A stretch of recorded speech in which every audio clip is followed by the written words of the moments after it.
चलिए बच्चों, good evening. Let's start with the class. Quickly settle down, बैठो बैठो जल्दी से। चलो स्टार्ट करते हैं। एक बार हम फॉर्मेट बना लेते हैं, फिर आगे बढ़ेंगे। करेक्ट।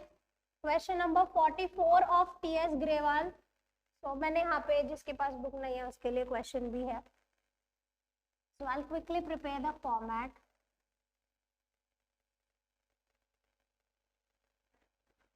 बच्चे फॉर्मेट हम ना प्री प्रिपेयर्ड भी रख सकते हैं, बट मैं जान के तो आपके सामने दो बार बार बनाते हूँ ताकि आपको याद हो जाए बार बार लिखते देखते। हम शुरुआत करेंगे net profit before tax and extraordinary items.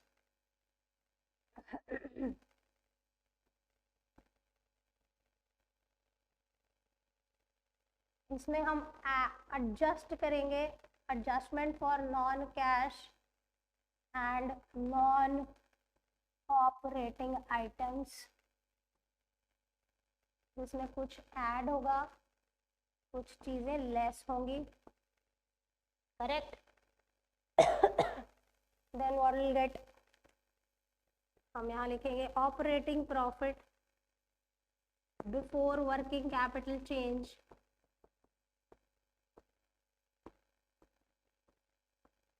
इसमें हम ऑपरेटिंग प्रॉफिट के बाद हम चेंजेस करेंगे वर्किंग कैपिटल के। तो ऐड एंड लेस। ऐड में क्या क्या होता है बच्चों बताना? डिक्रीज इन करंट एसेट्स और increase in current liability add होते हैं। और इसका जो ऑपोजिट है, increase in current assets, decrease in current liability, less होगा।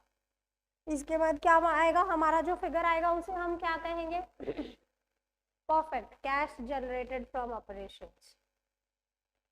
ये दो करने के बाद what we will get is cash generated from operations. इसमें हम माइनस करेंगे income tax paid. Extraordinary को नहीं लिखते हैं, प्रैक्टिकल में आपके है ही नहीं। Income tax paid. Finally what we will get is net cash inflow या आउटफ्लो, जो भी होगा, ऑपरेटिंग एक्टिविटी। इसे हम आंसर ए कहेंगे, जो कि हमारा फाइनल आंसर होगा फर्स्ट पार्ट। देन हेडिंग दीजिए investing activity. This is B part. इसमें ऐड और लेस लिख के छोड़ दीजिए, और कोई स्पेसिफिक फॉर्मेट है नहीं इसका। I'll simply write add and less, no specific format. इसका जो आंसर आएगा that will be net cash inflow outflow, बाद में पता चलेगा हमें। नेट कैश जगह छोड़ के मैं लिख देती हूँ इन्वेस्टिंग एक्टिविटी। पॉजिटिव हुआ तो कैश फ्लो फ्रॉम, नेगेटिव हुआ तो used in. This is your answer B. Then heading देंगे financing.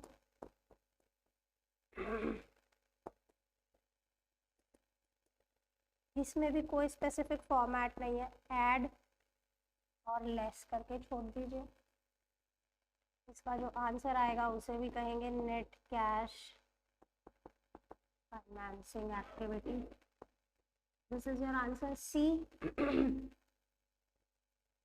Your next step is net increase or decrease in cash and cash equivalent, जो कि आता है A plus B plus C करके।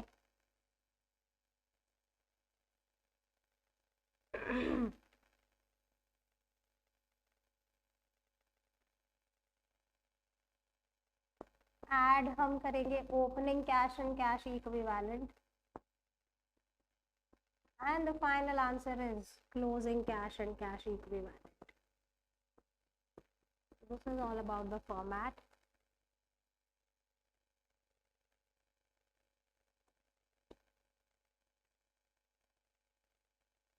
चलिए format बन गया हो तो हम क्वेश्चन स्टार्ट करते हैं। फॉर्मेट बनाइए फटाफट। चलिए जी स्टार्ट करते हैं। Following is the balance sheet of Mewanka limited as at 31st March इसमें बच्चों दो एडजस्टमेंट है, एक तो लोन वाले में है एडिशनल लोन और एक टैक्स वाले में है, ठीक है। तो what we will do is notate this. तो लोन में adjustment, long term borrowings loan, ये रहा, एक लोन में एडजस्टमेंट है, दूसरा प्रोविजन फॉर टैक्स। तो इन दो चीजों को हम कैश फ्लो में डायरेक्टली एडजस्ट नहीं कर सकते, ठीक है, अकाउंट बनाना पड़ेगा, हमने मार्क कर लिया। चलिए शुरुआत से देखते हैं। कैश शेयर कैपिटल 1 लाख रुपए से 3 लाख हो गया, पिछली साल 1 लाख था, अब 3 लाख हो गया, क्यों बढ़ा होगा बताओ? शेयर इशू करे होंगे, तो इसका आंसर कहाँ पे जाएगा बच्चों? फाइनेंसिंग में क्या होगा, प्लस होगा या माइनस? प्लस होगा, गुड। ऑनलाइन बच्चों आपको कोई डाउट है तो आप चैट विंडो में से कम्युनिकेट कीजिएगा। परफेक्ट, फाइनेंसिंग में प्लस करेंगे, बिल्कुल सही बताया। हम यहाँ लिखेंगे proceeds from issue of shares. कितना प्लस होगा बच्चों, कितना बढ़ गया हमारा कैश? 1 लाख से 3 लाख हो गया, यानी 2 लाख रुपए प्लस करना पड़ेगा हमें। So I'll add 2 lakh. Next, reserve and surplus है बच्चों, लेकिन इसमें बोला है वर्किंग नोट नंबर 1, तो हम वर्किंग नोट नंबर 1 पे चलेंगे, हम डायरेक्टली वहां से सॉल्व नहीं करेंगे। सरप्लस दिया हुआ है 1,20,000, पिछली साल था, इस साल 25,000 है, कम हो गया, क्या मतलब है? सरप्लस यूज कर दिया, अच्छा ओके। लॉसेज है, प्रॉफिट्स नहीं है, इस साल क्या है? लॉसेज है, यानी हमारा नेगेटिव प्रॉफिट्स है, आप ये कह सकते हैं। We are into losses and not profits, तो ये कहाँ पे जाएगा? हमारी वर्किंग नोट में, जहां से हम शुरुआत करेंगे वर्किंग नोट की। वर्किंग नोट में हम लिखेंगे loss during the year. Negative figure है, कितना डिफरेंस है बच्चों? 95, तो -95 हमारा आएगा यहाँ पे, ठीक है। आगे चलिए, लॉन्ग टर्म बोरोइंग है, इसमें भी बोला है गो टू वर्किंग नोट, तो ठीक है वर्किंग नोट पे चलते हैं। वर्किंग नोट 2 पे आइए। वर्किंग नोट 2 कह रही है कि ये लॉन्ग टर्म लोन्स हैं, 10% के लॉन्ग टर्म लोन्स हैं। बच्चे याद है 11th में एक जो फाइनेंशियल स्टेटमेंट चैप्टर कर रहे थे, हिडन एडजस्टमेंट जैसी कोई चीज होती थी, if you remember, interest on loan, ये वो हिडन एडजस्टमेंट है, इसे हम करेंगे। 10% का लोन है, 60,000 रुपए से 80,000 रुपए हो गया, कहना इसे मैंने एडिशनल लोन लिया है। Am I correct in saying this? मेरा लोन का बढ़ना यानी मैंने और लोन लिया है ड्यूरिंग द ईयर, कहाँ पे आएगा? और लोन लेना कहाँ पे आएगा? फाइनेंसिंग में आएगा, बिल्कुल सही। लोन टेकन, हमने कितना लोन लिया ड्यूरिंग द ईयर? 60,000 से 80,000 रुपए होना, यानी 20,000 रुपए का लोन हमने और लिया, हमारा कैश इनफ्लो हो गया। चलिए वापस बैलेंस शीट पे चलते हैं। ट्रेड पेएबल्स यानी हमारे क्रेडिटर 20 से 6 हो गए, क्या मतलब है बच्चों? 20,000 रुपए से 6,000 रुपए क्रेडिटर हो गए। क्रेडिटर का कम होना क्या डिनोट करता है?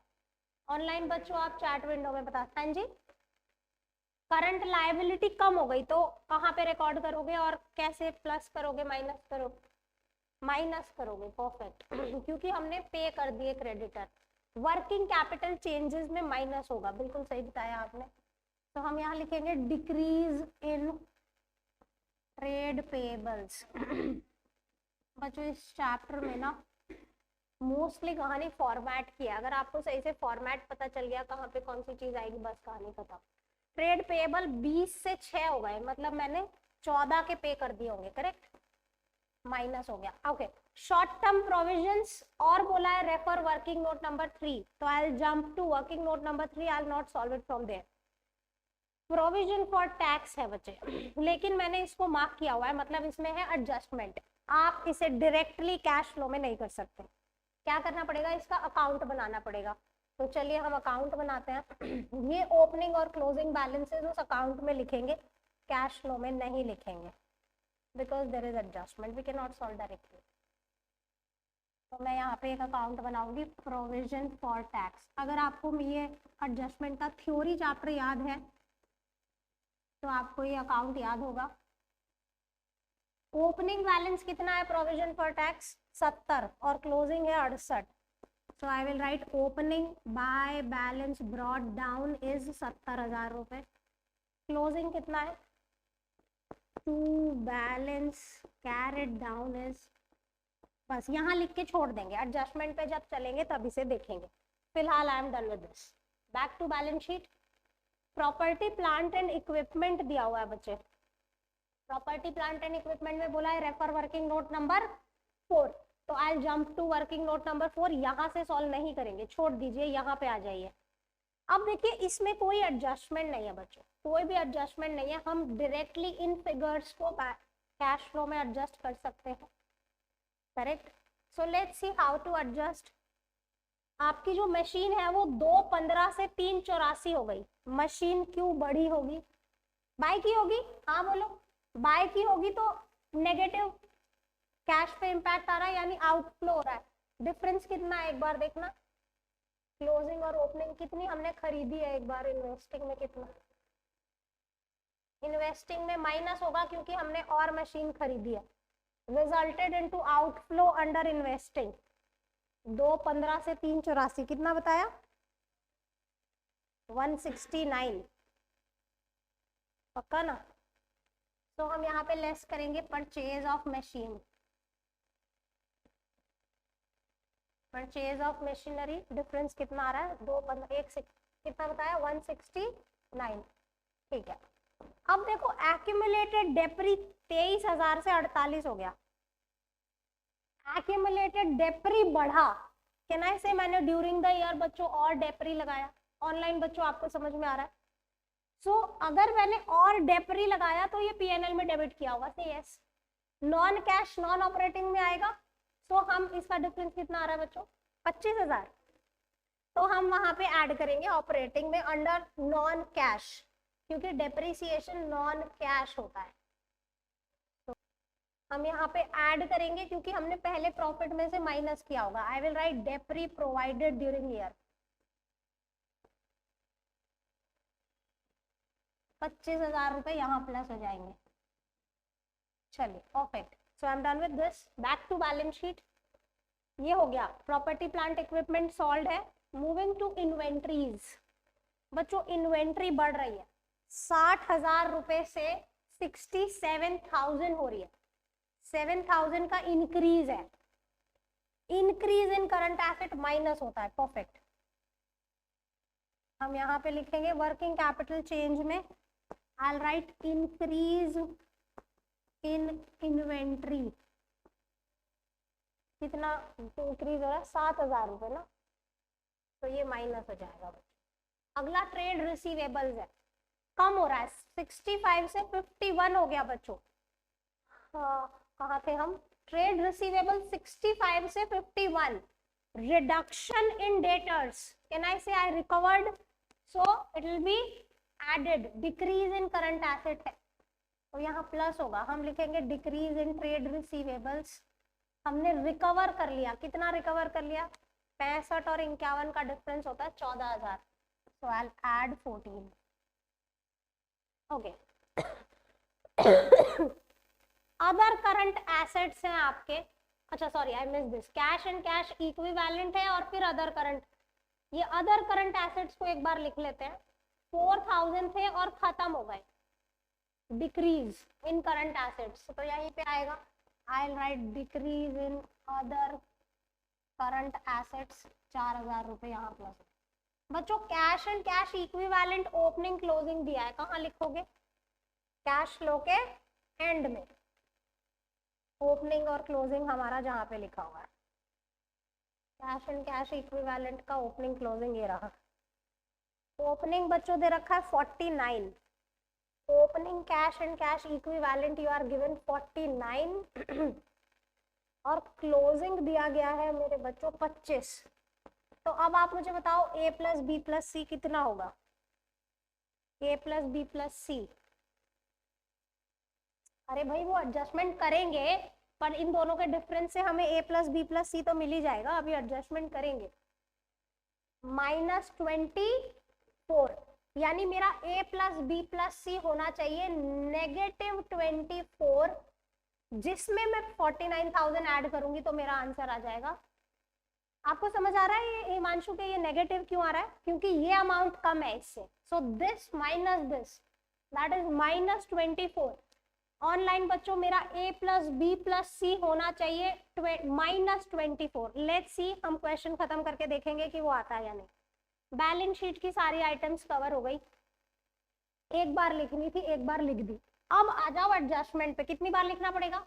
2 बार। Let's see how to write. बच्चों आपको ये इंफॉर्मेशन दे रखी है, ये जो लॉन्ग टर्म लोन्स थे 60,000 से 80,000 के जो लोन्स हुए थे, ये लोन 60,000 से 80,000 हुआ। आपको बोला है कि ये जो 20,000 का लोन लिया है कौन सी तारीख को लिया है? 1 जुलाई। अब आप मुझे बताओ इंटरेस्ट कैसे कैलकुलेट होगा? 10% का रेट है इस लोन पे, और हमारा जो ईयर एंड है वो 31 मार्च 17 है। तो कैसे 60,000 पे तो पूरे साल का लगेगा, करेक्ट, और 20 पे बाकी 20,000 पे 9 मंथ्स का लगेगा। बिल्कुल सही बताया बच्चे आपने। तो क्योंकि हमने ये मिड ईयर में लोन लिया है तो जितने पीरियड के लिए लोन लिया उतना ही इंटरेस्ट लगेगा। मैं यहाँ पे कैलकुलेट करके बताती हूँ आपको। इंटरेस्ट ऑन लोन कैलकुलेट करते हैं। इंटरेस्ट ऑन लोन 60,000 रुपए पे तो पूरे साल का लगेगा क्योंकि वो तो पहले से लिया हुआ लोन था, और बचा हुआ जो 20,000 हमने करंट ईयर में लिया उस पे सिर्फ कितना लगेगा? 9 मंथ्स का लगेगा, क्योंकि अप्रैल में जून चला गया, 1 जुलाई को लोन लिया है। सो 9 मंथ्स का इंटरेस्ट लगेगा। ये कितना आ रहा है बच्चों? ठीक है, तो टोटल इंटरेस्ट ऑन लोन कितना हो गया? समझ में आ रहा है? अच्छा, अब ना कई बार हमें ये नहीं बताया होता कि एडिशनल लोन कब लिया है। जैसे मान लो यहाँ पे 10% लोन था, ये बढ़ रहा है 60 से 80 हो रहा है, और नीचे कोई इंफॉर्मेशन नहीं है, आपको ये नहीं बताया कि ये एडिशनल लोन कब लिया, तो क्या कीजिएगा? Assume it to be taken end, साल के अंत में अज्यूम करें इसे। जो 20,000 रुपए आपका एडिशनल है उस पे इंटरेस्ट ना दें, ठीक है? अगर देखो इसमें कोई गलत नहीं है, आप ये भी अज्यूम कर सकते हो that you have taken this loan on the first day of the year, then put a note that we have assumed the loan is taken on the first day. Otherwise generally acceptable है कि आप उसे last day पे ले और पिछले साल के उस पे इंटरेस्ट दे दो। समझ में आ रहा है? यहाँ पे तो हमें क्लियरली बोल रखा है कि बेटा जी ऐसा करो कि ये लोन जो लिया 1 जुलाई को लिया है। अब जैसे ये लोन है वैसे ही डिबेंचर भी होते हैं। से यस, अगर लोन की जगह यहाँ पे 10% डिबेंचर होते तो भी सेम केस है। अगर डिबेंचर और इशू किया, आपको बताया this debentures were issued on 1 जुलाई, तो आप क्या करते? 9 महीने का इंटरेस्ट लगाते। सेम केस, कोई भी लॉन्ग टर्म बोरोइंग है, अगर उसके बढ़ने की डेट दे रखी है तो अकॉर्डिंगली इंटरेस्ट कैलकुलेट करें, नहीं दी है तो लास्ट ईयर वाले पे करें। ये मान ले कि मैंने जो भी एडिशनल लोन या डिबेंचर के पैसे उठाए हैं वो लास्ट डे पे उठाए, सिंपल, तो हम सिर्फ पिछले साल के उस पर इंटरेस्ट देंगे। कोई दिक्कत है? कुछ नहीं बोला तो लास्ट डे, बोला है तो अकॉर्डिंगली, सिंपल। अच्छा, अगर यहाँ पे मैं लिख दूं additional loan was taken of 1 अप्रैल, तो पूरे साल का लगेगा, फिर तो 80,000 रुपए पे 10% लगेगा। अगर मैं कह दूं कि भाई ये पहले दिन पे लोन लिया था हमने, साल शुरू हुआ उसी दिन लोन ले लिया, तो फिर तो हमारा 60,000 पे भी लगेगा और 20,000 पे भी पूरे साल का लगेगा। ऑनलाइन बच्चों कुछ पूछना चाहते हो? ठीक है, आई अज्यूम कि आपको समझ आ गया। सो ये 7500 की अब कहाँ पे ट्रीटमेंट करनी है ये देखो, कोई बताना चाहेगा कहाँ पे ट्रीटमेंट होगी? 75। एक तो फाइनेंसिंग में माइनस होगी, परफेक्ट, क्योंकि ये इंटरेस्ट ऑन लोन है, हमने जब लोन लिया वो फाइनेंसिंग है तो उस पर इंटरेस्ट देना भी फाइनेंसिंग है, तो एक तो हम फाइनेंसिंग में माइनस करेंगे 7500 रुपए। दूसरा बताओ यादव जी। एक सही है, दूसरा बताओ। दूसरा नहीं पता, क्यों नहीं पता? भूल गए? आप बताना चाहेंगे? ऑनलाइन बच्चे कोई आंसर करना चाहेगा कि दूसरा इफेक्ट कहाँ पे आएगा इस इंटरेस्ट ऑन लोन का? अच्छा मुझे बताओ कि ओरिजिनली जब फाइनेंशियल स्टेटमेंट बने होंगे इसे कहाँ लिखा होगा? इंटरेस्ट ऑन लोन को कहाँ लिखा होगा? पीएनएल में प्रॉफिट से माइनस किया होगा, से यस, क्या करोगे? क्यों? क्योंकि ये फाइनेंसिंग था और हमने प्रॉफिट में से माइनस कर रखा है। अभी हम उल्टी चाल चल रहे हैं ना यहाँ पे ऑपरेटिंग निकालने के लिए। तो यहाँ non cash non operating, this is a non operating expense which is deducted from the profit, so we will add back. सोचा तो था लेकिन बोला नहीं मैम। ये नॉन ऑपरेटिंग भी तो लिखा है मेरा बच्चा, खाली नॉन कैश थोड़ी लिखा है। समझ आई? इसलिए जो सोचते हो उसे बोलना चाहिए। क्या लिखा है? Add for non cash, correct, बिल्कुल सही answer Bhumi. Non cash and non operating में ऐड हो गया। चलिए आखिरी एडजस्टमेंट पे आते हैं। आखिरी एडजस्टमेंट कह रही है tax of 53,000 was paid during the year. Okay, so I will move to my account. ये मुझे अकाउंट में ट्रीट करना होगा। मैंने अकाउंट बना रखा है बच्चों प्रोविजन फॉर टैक्स का। मैंने आपको बताया था प्रोविजन फॉर टैक्स में 4 ही चीजें होती है, एक ओपनिंग होता है, एक क्लोजिंग होता है, एक टैक्स प्रोवाइडेड होता है और एक टैक्स पेड होता है। ओपनिंग क्लोजिंग तो बैलेंस शीट में दिया होता है, से यस। अब 2 आइटम बच गई, एक तो टू बैंक जो हमने पे किया और एक बाय पीएनएल जो हमने करंट ईयर में प्रोवाइड किया। हमें इन दोनों में से कौन सा दे रखा है? टैक्स पेड दे रखा है, टू बैंक वाला दे रखा है, तो हमें ये निकालना है। बताओ कितना आ रहा है? बताइए जी कितना आ रहा है? ये टोटल हो रहा है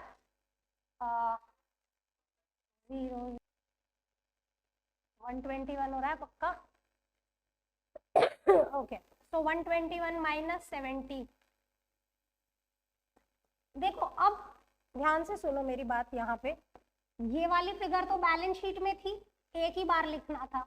ये वाली भी बैलेंस शीट में थी, एक बार लिखना था। अब आ जाओ इस पे, ये 2 बार लिखने हैं। एक बार तो यहाँ लिख दिए, दूसरी बार कहाँ लिखेंगे ये बताओ? ये वाला जो टू बैंक है माइनस इनकम टैक्स पेड में आएगा। जो इनकम टैक्स पेड की एंट्री है वो ये है, ठीक है। कैश फ्लो में माइनस इनकम टैक्स पेड, ये कहाँ पे जाएगा? वर्किंग नोट में, यहाँ पे प्लस होगा। परफेक्ट। चलिए तो इनका दूसरा ट्रीटमेंट करते हैं, बिल्कुल सही बताया। हम यहाँ पे लिखेंगे tax provided during the year plus हो जाएगा 51। इनकम टैक्स पेड लिखना है बच्चों, फिर बाद में नहीं लिखेंगे, अभी लिखेंगे, भूल जाएंगे। 53,000 का minus income tax paid, income tax paid 53,000। बच्चों ये क्वेश्चन यहाँ पे खत्म होता है। Let's start solving. इसका आंसर मैच करते हैं क्विकली, प्लस माइनस करते हैं। पहले अपनी वर्किंग नोट का फाइनल आंसर देखते हैं जहां से कि कैश फ्लो हम शुरू कर पाए। तो क्या आ रहा है इसका? Net profit before tax extraordinary, पक्का।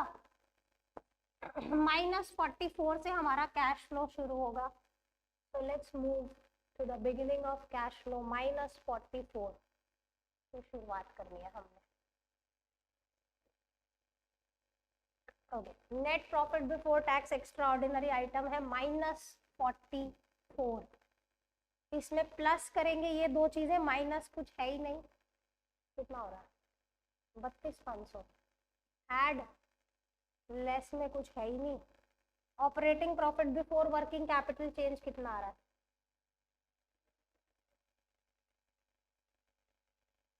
पक्का माइनस में आएगा ना, -11,500।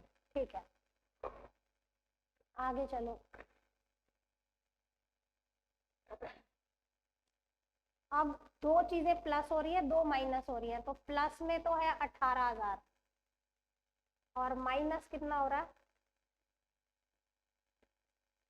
बच्चों कैलकुलेशन मिस्टेक मत करना, आप बोल रहे हो मैं लिख रही हूँ, ठीक है।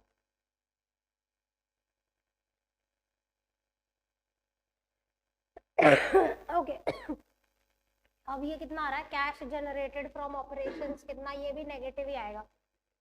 नहीं बाबू इतना नहीं होगा। ये देखना, ये 2 माइनस है, 1 प्लस है, गलत कर रहा है। अच्छा आप फाइनल आंसर बता रहे हो, मैं तो ये पूछ रही हूँ कैश जनरेटेड फ्रॉम ऑपरेशन। हमारा पॉजिटिव है 18, उसमें से 2 माइनस 11 500 और 21,000 ये 14,500 नेगेटिव है। Cash generated from operation is negative. और -53 और कर दोगे और नेगेटिव कितना हो जाएगा, -67500। क्योंकि ये नेगेटिव है आई will right net cash used in operating. Simple है, -67,500 मेरा आंसर आ रहा है।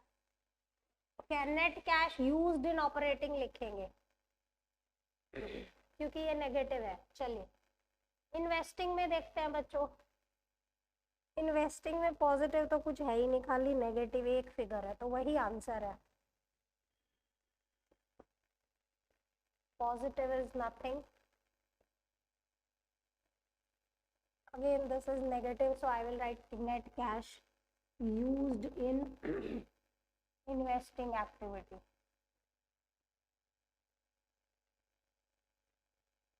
फाइनेंसिंग में आ जाओ बच्चों।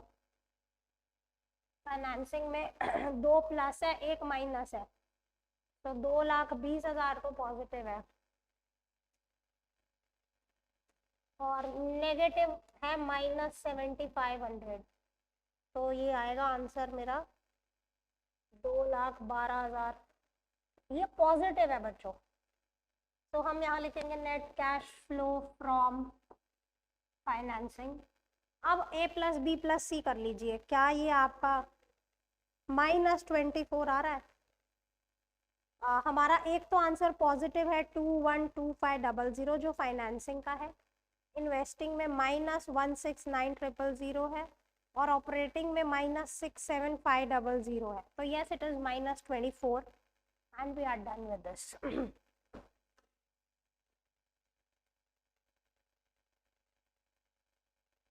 देखो पिछली क्लास में हमने एक्यूमुलेटेड डेप्री वाली एडजस्टमेंट करी थी, प्रपोज डिविडेंड वाली करी थी, करेक्ट। इसमें हमने टैक्स भी कवर कर लिया और लॉन्ग टर्म बोरोइंग पे इंटरेस्ट कैसे कैलकुलेट करना, चाहे वो कोई भी बोरोइंग हो, लोन हो, डिवेंचर हो, XYZ जो भी बोरोइंग है, so that's how you will calculate. Tax भी कर लिया, लोन भी कर लिया ठीक है जी, इतना नोट करें फिर हम अगले क्वेश्चन पे चलेंगे। कल आपका कैश फ्लो का टेस्ट है, टाइमिंग्स विल बी सेम जो हर संडे होती है 2:30। जिसका ये हो गया है can try for next question. This is the next. नहीं भूवी वो तो नहीं आ रहा, कुछ और आ रहा है। आपने क्या लिखा है, क्या कंफ्यूजन है बच्चे? अच्छा आपने tax provided during the year का आंसर दिया होगा, ठीक है। इसे भी जरूर नोट करें आप, ये जो हमने इंटरेस्ट कैलकुलेट किया है, प्रोविजन फॉर टैक्स है, वर्किंग नोट है, ये जरूर नोट करें। कुछ स्क्रॉल करना है ऑनलाइन बच्चों तो बताओ, otherwise we are moving to next. Okay, I'll do one thing, I'll give time to take a screenshot for online students. बच्चों ये देखो यहाँ पे आपका इन्वेस्टिंग तक का आ रहा है, इतने का स्क्रीनशॉट ले लो एक बार, फिर मैं आगे का स्क्रीनशॉट के लिए देती हूँ। हमारा इन्वेस्टिंग तक का यहाँ पे कवर हो रहा है, just take the screenshot and post this और शो फाइनेंसिंग और हमारे जो वर्किंग, ये लीजिए यहाँ पे सब कवर जल्दी से।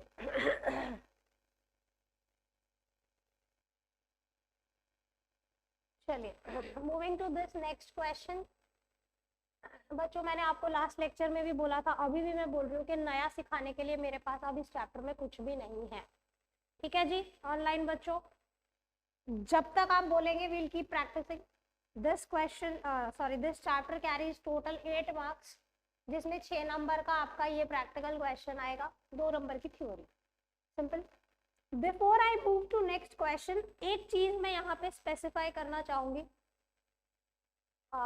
लेट्स सी आप में से कौन आंसर कर पाता है।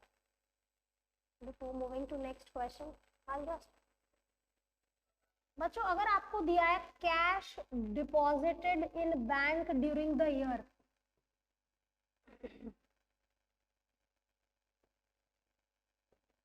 आप बताओ इसका कैश फ्लो में कोई इम्पैक्ट होगा या नहीं होगा? अगर होगा तो क्या होगा? नहीं होगा, क्यों नहीं होगा? समझाओ, आंसर ठीक है। यस, आपका ये भी कैश एंड कैश इक्विवेलेंट है, ये भी।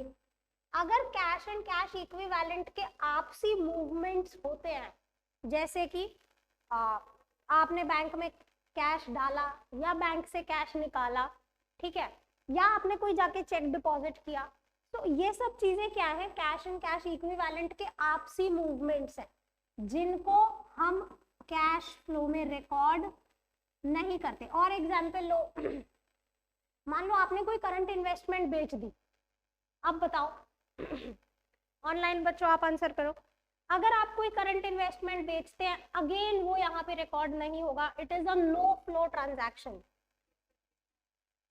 हाँ, सेल ऑफ करंट इन्वेस्टमेंट्स, क्योंकि आपका जो करंट इन्वेस्टमेंट है वो भी कैश एंड कैश इक्विवेलेंट का पार्ट है, तो हुआ क्या? करंट इन्वेस्टमेंट कम हो गया, कैश बढ़ गया। समझ में आ रहा है? सो एक कैश एंड कैश इक्विवेलेंट कम हो रहा है, दूसरा बढ़ रहा है, जिसे हम कैश फ्लो में रिकॉर्ड नहीं करते।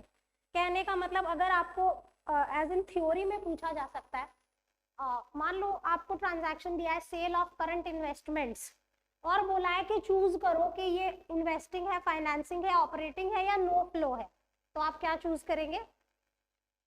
No flow, correct. So crux ये है कि कैश एंड कैश इक्विवेलेंट के जो आपसी मूवमेंट्स होते हैं, एक बढ़ रहा है दूसरा कम हो रहा है, वो कैश फ्लो में कभी भी रिकॉर्ड नहीं होते, it results into no flow. ठीक है, ऐसे थ्योरी क्वेश्चंस पूछे जा सकते हैं आपको। मान लो बोलेंगे कि बैंक में हमने कैश डिपॉजिट किया, बताओ इन्वेस्टिंग है, ऑपरेटिंग है, फाइनेंसिंग है या नो फ्लो है, तो क्या बोलोगे? No flow. इतनी बात आपने ध्यान रखनी है, वेरी इंपॉर्टेंट, कि भाई इनके आपसी कैश एंड कैश इक्विवेलेंट के आपसी जो ट्रांजैक्शंस हैं, they are not recorded in the cash and cash, sorry, cash flow statements, क्योंकि वो एक बढ़ रहा होता है, दूसरा कम हो रहा होता है, अल्टीमेटली आपका कैश एंड कैश इक्विवेलेंट का टोटल वही रहेगा। सिंपल है।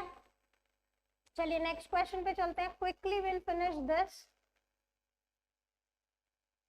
And let's celebrate, we are done with the syllabus. तालियां हो जाए। इतना लंबा कोर्स मैम 7 मार्च से पढ़ रहे हैं, जान निकाल रखी है। 7 मार्च को बैच शुरू हुआ था ना? 16 मार्च को था, पिछले साल हुआ होगा 7 मार्च से। चलिए quickly, what I will do is I just annotate this जो एडजस्टमेंट्स है, सो दैट मुझे एक एडजस्टमेंट है प्रपोज डिविडेंड, वो मार्क नहीं होगा। मशीन में एडजस्टमेंट है, यानी प्रॉपर्टी प्लांट एंड इक्विपमेंट, ठीक है। देन डेप्रिसिएशन एक और एडजस्टमेंट है, ठीक है। इंटरिम डिविडेंड का मार्क नहीं करेंगे। इनकम टैक्स यानी प्रोविजन फॉर टैक्स में एडजस्टमेंट है, दैट्स इट। कोई हिडन एडजस्टमेंट, कोई लोन, हाँ वो उसका प्रपोज डिविडेंड दे रखा है, कोई बात नहीं, ओके फाइन।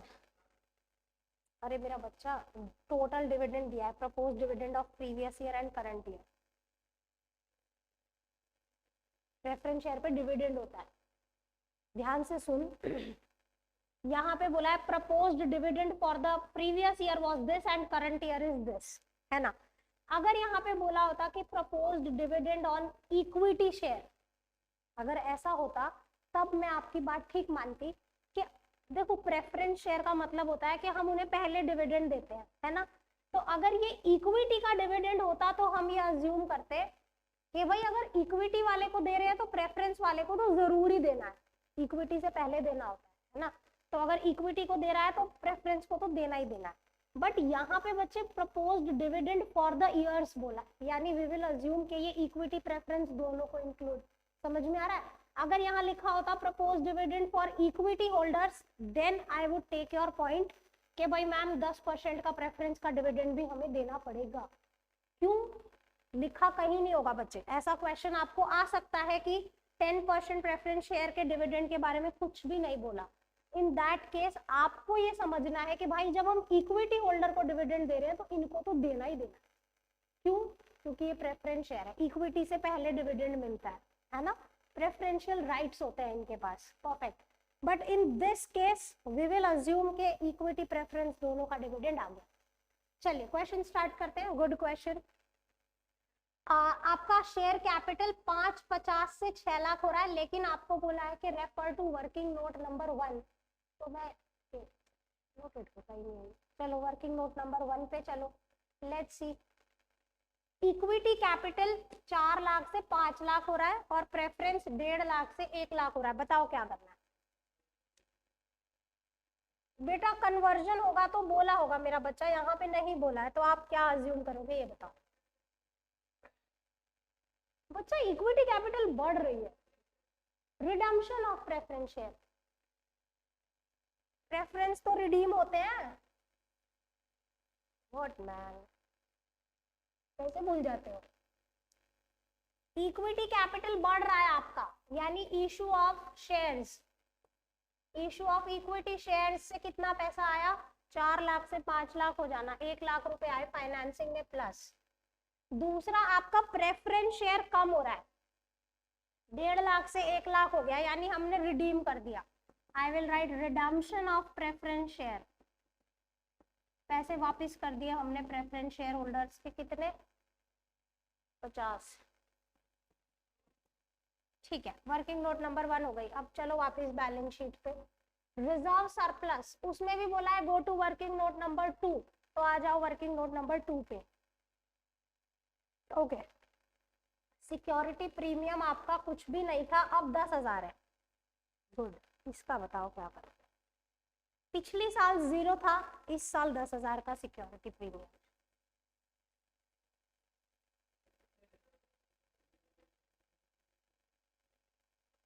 किसने आंसर दिया? आपने बोला। गुड, यानी हमने जो ये और इक्विटी इशू किया है, ये हमने प्रीमियम पे किया है। सो हम यहाँ लिखेंगे premium received on issue of shares. बिल्कुल परफेक्ट आंसर। हमें ये फाइनेंसिंग में प्लस करना है, क्योंकि हमें ये इक्विटी इशू करने पे प्रीमियम मिला है। देखो पिछले साल था नहीं, इस साल है, मतलब जो एडिशनल इशू किया उस पे किया। नेक्स्ट, रिजर्व सरप्लस में लिखा है जनरल रिजर्व, 40,000 से 70,000 हो जाना। ट्रांसफर टू रिजर्व हो गया ड्यूरिंग द ईयर से, यस, वर्किंग नोट में जाएगा।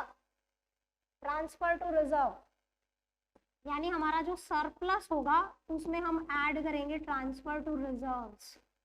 कितना रिजर्व में डाला है? 40 से 70, यानी 30,000 रुपए हमने और रिजर्व बनाया ड्यूरिंग द ईयर। और सरप्लस 30 से 48 हो गया, सरप्लस 30 से 48 का मतलब हो गया 18,000 रुपए हमने करंट ईयर में कमाए हैं। से यस, कोई दिक्कत? चलिए back to balance sheet, we are done with this working note. अगला क्या दिया हुआ है? करंट लायबिलिटी है, नॉन करंट लायबिलिटी है ही नहीं क्वेश्चन में। ट्रेड पेएबल कम हो रहे हैं, नहीं बढ़ रहे हैं, सॉरी, 88 से 122, इंक्रीज इन क्रेडिटर है। ऐड होगा कहाँ? ऐड होगा वर्किंग कैपिटल चेंजेस में। वर्किंग कैपिटल चेंज ये रहे, ऐड करो इंक्रीज इन ट्रेड पेएबल्स। कितना डिफरेंस है बच्चों?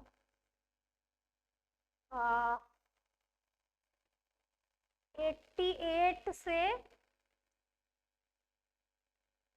122, 88 से 44 नहीं होगा पक्का? 122 माइनस 88, ठीक है, 34,000 का इंक्रीज है, हम यहाँ प्लस कर दें। नेक्स्ट, शॉर्ट टर्म प्रोविजन बोला है go to working note number 3, तो चलिए वर्किंग नोट नंबर 3 पे चलते हैं, लेकिन इसमें है एडजस्टमेंट। तो एडजस्टमेंट है, हम डायरेक्टली इसे कैश फ्लो में कर नहीं सकते। हम क्या करेंगे? ओपनिंग क्लोजिंग लिख के अकाउंट बनाएंगे, we can not write directly, adjustment है। तो मैं यहाँ बनाऊंगी प्रोविजन फॉर टैक्स का अकाउंट। ओपनिंग क्लोजिंग यहाँ पे लिख देंगे। ओपनिंग क्लोजिंग दोनों इसलिए लिखेंगे क्योंकि हमें डिफरेंस सेट करना होता है कैश फ्लो बनाते वक्त। ओपनिंग बैलेंस था 40, क्लोजिंग है 50।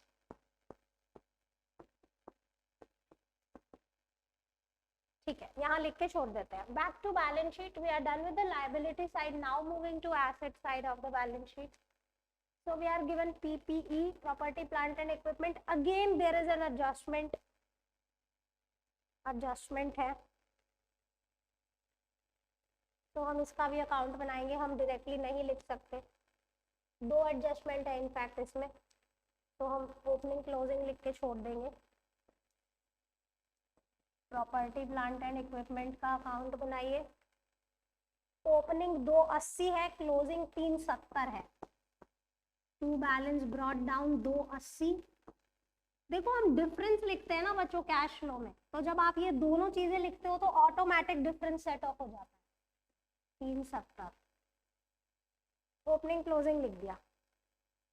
ओके, इनटैंजिबल एसेट्स में गुडविल है जिसका कोई एडजस्टमेंट नहीं है, तो आप डायरेक्टली बताइए, एक 15 से 90,000 की गुडविल हो जाना, 25,000 की गुडविल कम होना, रिटर्न ऑफ हो गया, हम लिखेंगे non cash and non operating में। परफेक्ट,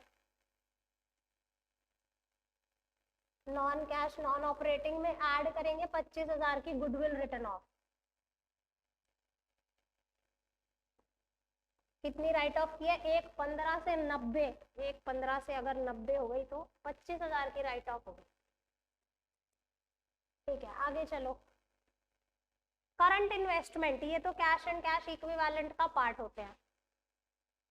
पहले इन्वेंट्री और ट्रेड रिसीवेबल है, यहाँ लिख लेते हैं, फिर नीचे चलेंगे, बार बार स्क्रॉल करने से अच्छा। इन्वेंट्रीज देखो 1 लाख से 182 हो गई, इन्वेंट्री बढ़ रही है, इन्वेंट्री का बढ़ना, increase in current asset, so I will write increase in inventory will be deducted 82,000, 1 से 82,000 का चेंज। ट्रेड रिसीवेबल आपके सेम है बच्चों, ध्यान से देखो 157 थे और 157 ही है, no entry, no entry in the cash flow, छोड़ दीजिए। नेक्स्ट हम कैश एंड कैश इक्विवेलेंट को लिख लेते हैं, करंट इन्वेस्टमेंट जोड़ के लिखेंगे बच्चों, क्योंकि वो भी कैश एंड कैश इक्विवेलेंट का पार्ट होते हैं। सो ओपनिंग क्लोजिंग लिख लेते हैं हम अपने। फाइनल आंसर की तरफ चलते हैं, ये रहा opening cash and cash equivalent, ये 2 प्लस कीजिए, 81 और 15 कितना होगा? ओपनिंग कितना हो गया? 81 और 15 का मतलब अरे 96, कैसे आंसर कर रहे? दूसरा वाला 101 है, ठीक है। सो ये हमारा जो a plus B plus C आएगा वो 5,000 रुपए आएगा, से yes, a plus B plus C should be 5,000। आगे चलते हैं, बैलेंस शीट खत्म हो गई बच्चों, fully done. Moving to adjustments. अच्छा देखिए यहाँ पे लिखा भी है हिंट्स में, जो मैंने बोला था, है ना, लिख के दिया था, good. So moving to adjustment, 5 adjustment है, चलिए देखते हैं। अब आप जो भी लिखिएगा बच्चों 2 बार लिखेंगे, अब 1 बार नहीं।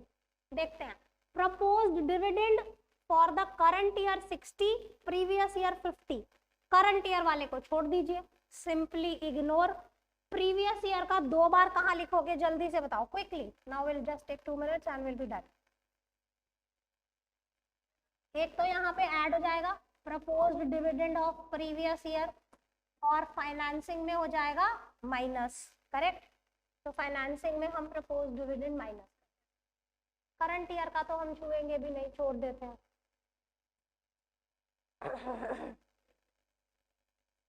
बच्चे अगर नहीं पे किया होता तो आपको बताया होता, correct. Propose dividend of previous year 50। अगला adjustment, a machine costing 50, depreciation provided thereon is 30, यानी बुक वैल्यू कितनी हो गई 20, वॉज सोल्ड फॉर 10। बच्चों हम एक्यूमुलेटेड डेप्री फॉलो नहीं कर रहे, मतलब हमारा ये जो अकाउंट है बुक वैल्यू पे ही है, बिल्कुल सही बोला आपने। सो हम यहाँ पे क्या करेंगे, हमने 20,000 की मशीन बेची है 10,000 में, तो by bank is 10,000 and loss by loss on sale it is also 10,000. Depre provided during the year, so by depreciation 20। बच्चों देखो अब बेचना आ गया, डेप्री आ गया, तो 20 है, डेप्री चार्ज 20 है बाबू, ऐसे पढ़ रहा, ठीक है। सो अब जो यहाँ पे डिफरेंस आएगा वो टू बैंक आएगा, ये बैलेंसिंग फिगर होगा, मैंने आपको बताया था एसेट अकाउंट में बाय सेल और डेप्री के अलावा कुछ नहीं होता। डेप्री है, सेल है, बचा क्या? बाय। तो बताइए क्या डिफरेंस आ रहा है, कितना आपने बाय किया होगा? एक बार ये टोटल कर लें, 40 और ये हो रहा है 410। 410 में से 280 माइनस करेंगे तो 130 आएगा क्या? 130 की परचेज हो गई बच्चे। अब देखो मैं पेन चेंज करती हूँ। ये तो हमारे ओपनिंग और क्लोजिंग है, एक ही बार लिखने थे, एक बार लिख दी। अब आ जाओ बाकी की चीजें जो आपने लिखी। दूसरा इफेक्ट कहाँ पे आएगा? ये बेचा है तो इन्वेस्टिंग में प्लस, इन्वेस्टिंग में प्लस कितना होगा? 10,000। ये लॉस और ये डेप्री दोनों ही ऐड होगा नॉन कैश में, से यस। और ये जो खरीदा है ये इन्वेस्टिंग में होगा माइनस, हाँ बोलो ना। इन्वेस्टिंग में प्लस 10,000, इन्वेस्टिंग में माइनस 130। एक बार लिख लेते हैं इतना। आपने ये अकाउंट बना लिया?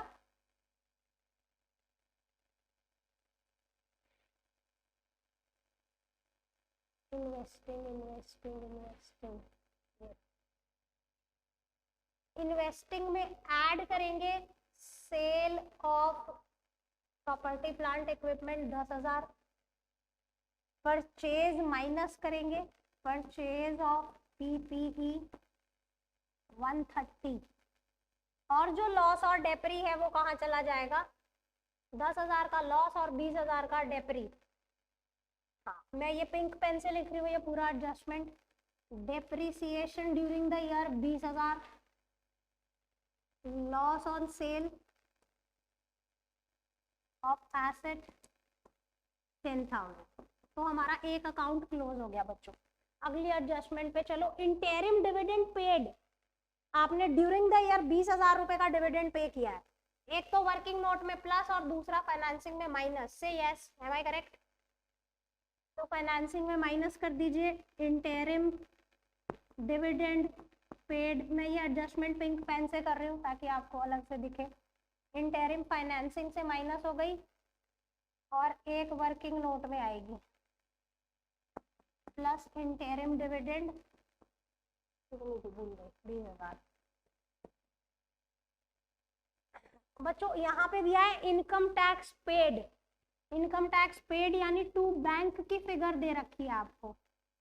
टू बैंक की फिगर दे रखी है 35,000। तो बाय प्रोविजन आप निकाल सकते हो, बाय पीएनएल, या तो टैक्स प्रोवाइडेड दे रखा होगा या टैक्स पेड, जो भी दे रखा है दूसरा आप निकाल लीजिए। This is 85, this is 45। ये 45 ऐड होगा वर्किंग नोट में।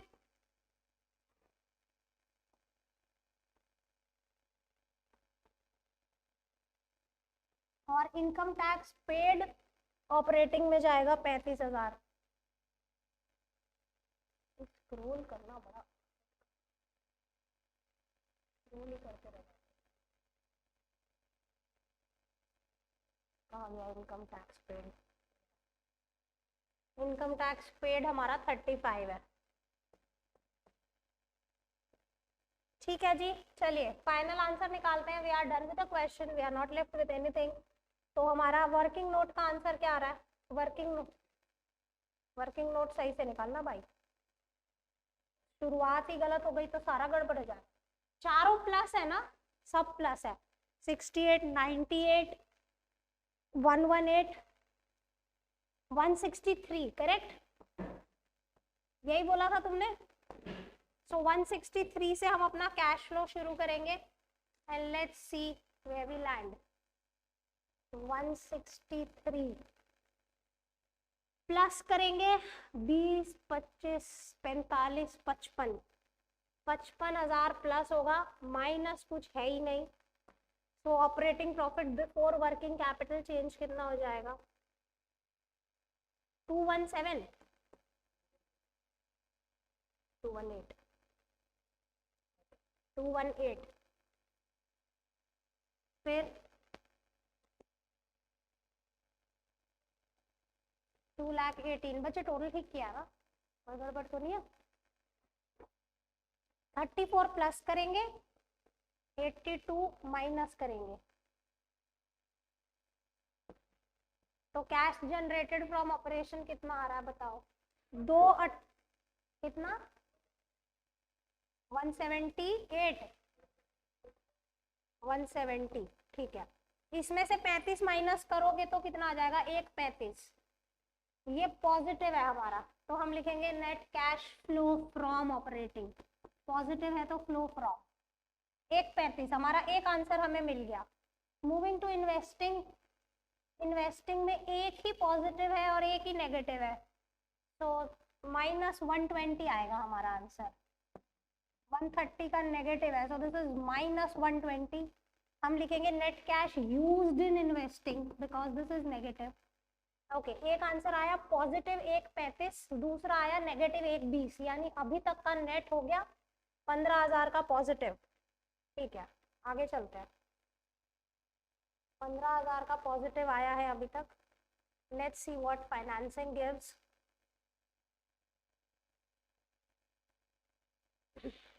1,10,000 का पॉजिटिव है और एक का नेगेटिव है।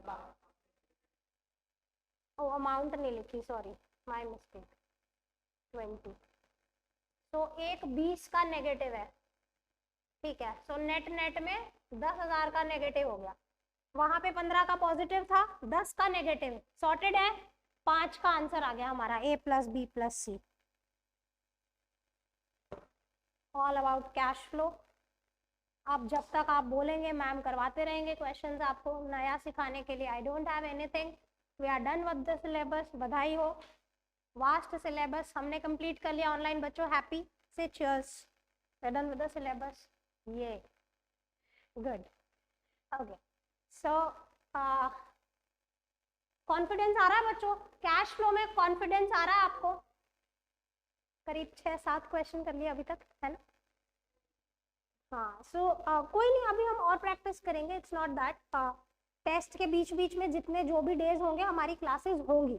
ऐसा नहीं है मैम कहीं नहीं भाग रही, सिलेबस खत्म हो गया, मैम यही है, करेक्ट।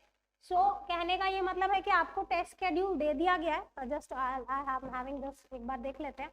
अभी आपका कल पेपर है कैश फ्लो, ठीक है। देन अगला फिर डायरेक्टली सैटरडे को है। सो विद इन जो हमारे 3 दिन होंगे, ma'am will be there, will be solving more questions. आपके कोई भी डाउट है, कुछ है, you are most welcome. Online बच्चे आप चाहें तो सेंटर आ सकते हैं, you can bring your doubts, I will be here, ठीक है। सो अभी अगले 2 टेस्ट एक बार मैं रिमाइंड करा देती हूँ। एक कल कैश फ्लो है और एक हफ्ते के बाद 16 तारीख को आपका पार्टनरशिप फंडामेंटल एंड गुडविल है, correct. So that's all for the day, that's all for the syllabus, we are done. हाँ जी, जय हिंद जय भारत। ओके, चलिए, थैंक यू, बाय बाय।